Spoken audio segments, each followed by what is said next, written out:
बहुत बेसि ভাল লাগিছে प्रथम कथा महाविद्यालयखনত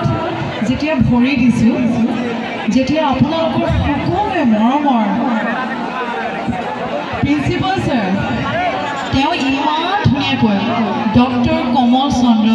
পাঠক ডাঙৰীয়াই ইমান সুন্দৰভাৱে অভিবাদন জনাইছে আমাক সঁচাই বহুত বেছি ভাল লাগিছে বিদ্যালয়খনৰ মহাবিদ্যালয়খনৰ শিক্ষাগুৰুসকলৰ বাবে এটা জোৰদাৰ হাত চাপৰি ধন্যবাদ স্যাৰ খুব বেছি ভাল লাগিছে আৰু এই মহাবিদ্যালয়খনৰ যি ছাত্ৰ ছাত্ৰীৰ একতা যোৱাকালিৰ পৰা বহুতে মোক ফোন কৰিছে বাইদেউ আহি আছে বহুত